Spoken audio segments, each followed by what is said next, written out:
kidnapping people today, selling their parts to the Chinese. In other words, if you go to China now and you order penis wonton soup, you will see the penis of young men from Biafra land in your bowl of wonton soup in China. Right now, as we speak, the kidnapping, the disappearances are going on, nobody's talking.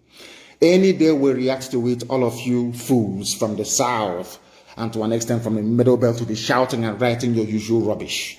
Now that extrajudicial disappearances and enforced killings are going on, right now in our land, nobody's talking. The day we react, all of you will start jumping up and down.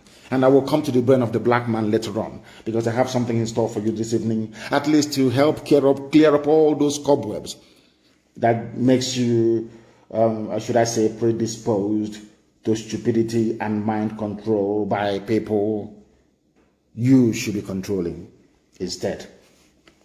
The Fulanis have come to take over our land, and we have said to them that they're not going to do it. We are not going to allow them to do it, not now, not tomorrow, not ever. And the sooner they understand this, the better for everybody. Because one thing that the Janjaweed must bear in mind is this, is that this very generation of IPOB, we're not going to allow it. And I want, you can call me a terrorist, you can write all the junk you like. See, the Fulanis are very clever. Before they came, they used to rely on Yoruba media houses to do their dirty work for them. But as the Yoruba media houses were doing the dirty work for them, and of course some Igbo media houses as well, like Sun newspaper, they went back and created their own. Some of you didn't know there was a newspaper called the New Nigerian Newspaper in those days, trying to trumpet the position of the North, or should I say the Arewa core Sharia North. Today they have the Daily Trust and they have Premium Times doing a very beautiful job for them.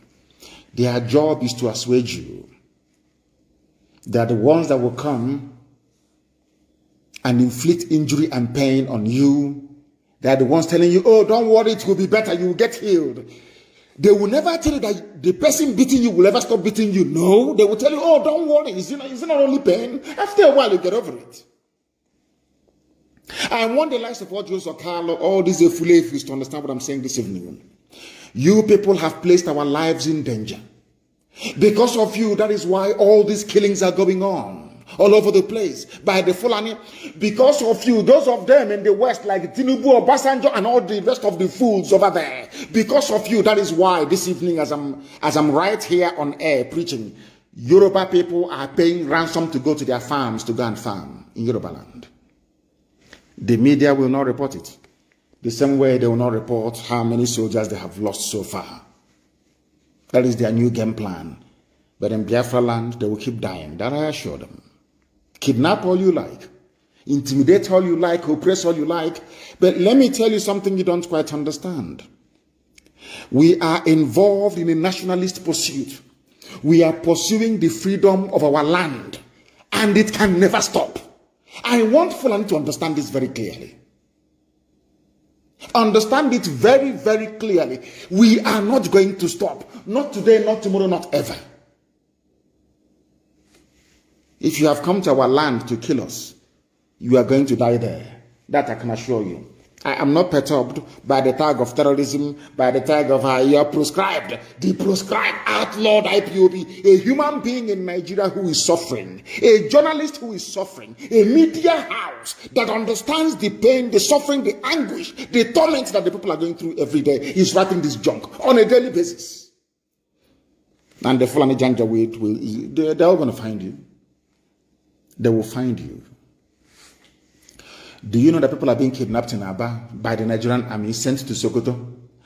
They are now demanding ransom. A man paid 6 million naira only 4 days ago to have the wife, his second wife, released to him that was taken to Sokoto.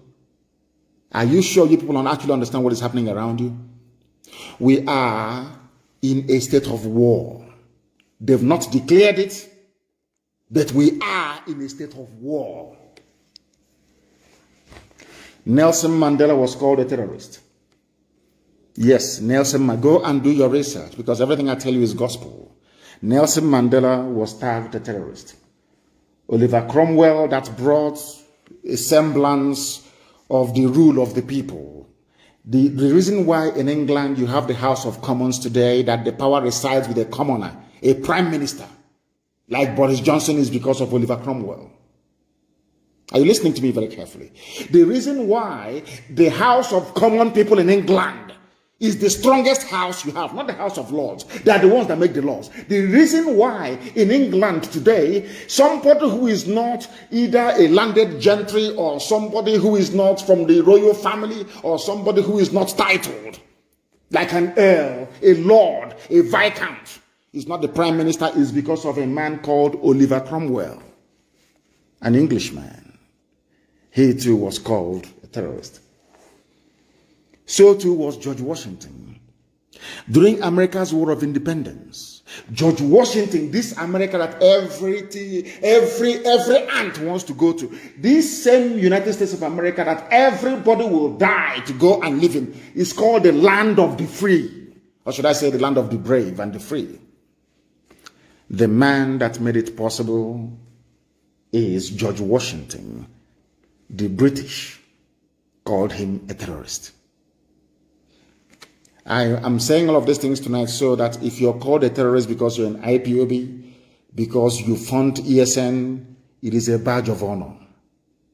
After following what I'm reading out to you tonight, you will understand it. Who are we compared to Nelson Mandela? Of course, we are nobody.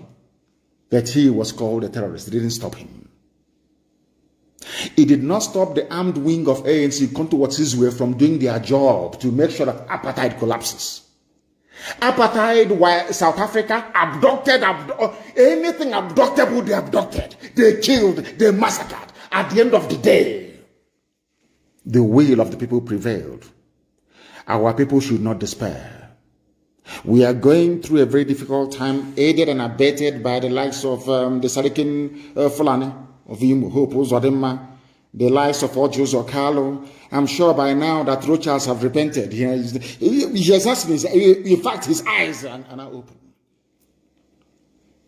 All the Fulefus talking about one Nigeria is now very clear to all of you that the Fulanis do not mean well. Not for us who are fighting them, neither for you who are their slaves. If Nelson Mandela can be called a terrorist, who am I? Oliver Cromwell was a terrorist. George Washington was a terrorist. Robert Mugabe of Zimbabwe was a terrorist. Even, let me shock you, all of you now. Some of you may have heard about a man called Dr. Azikiwe. Dr. Nnamdi Azikiwe is his name. I hate to add Nnamdi to his name because he doesn't behave like one. Do you know that Dr. Azikiwe was called a terrorist and exiled to Ghana? Are you aware of that? Do you know who called him a terrorist? The same Britain, United Kingdom. Are you aware of that? Dr. Azikiwe, that fought and set Nigeria free. Do you know he was sent to jail by the British? Do you know that Ahmadu Bello never went to jail? Do you know that Abubakar Tafawa Balewa never went to jail? The only people that went to jail are those from the south. Awolowo and Azikiwe are the only people that went to jail in order to set Nigeria free. Are you aware of that? No, you don't know. And they were called terrorists. Yes, Nnamdi Azikiwe was called a terrorist by the British. You must listen to me attentively. I said this program cannot be like any other. You must listen attentively this evening, please. And invite people to come and listen as well. Nnamdi Azikiwe was called a terrorist by the British. Chief Obafemi Awolowo was not spared. Chief Obafemi Awolowo was called a terrorist as well for trying to set his people free. I want IPOB to know tonight that being called a terrorist because you're fighting for your land and your nation is a badge of honor. It means you've arrived. It means the enemy is scared of what you're doing. And it means that you're succeeding at whatever thing that you're doing. Are you following me? If you are in freedom fighting anywhere in the world and the people you're fighting have not come to refer to you as a terrorist, then that means you're not doing anything. That means you're not threatening the status quo. Do you understand me very well? That is why in our case, where there is no democracy, because in Africa there is no democracy, people are very primitive, people are basically like wild animals in the forest, they have no brain. That is the reason why we need to agitate the way we are agitating, or else we can never be free. Understand this very, very clearly, please. Awolowo was also a terrorist. For the sake of Yoruba journalists in working for Channels Television, all those Yoruba people writing for the Punch newspaper, I also want to let you know tonight that Awolowo was once a terrorist because he was fighting for you.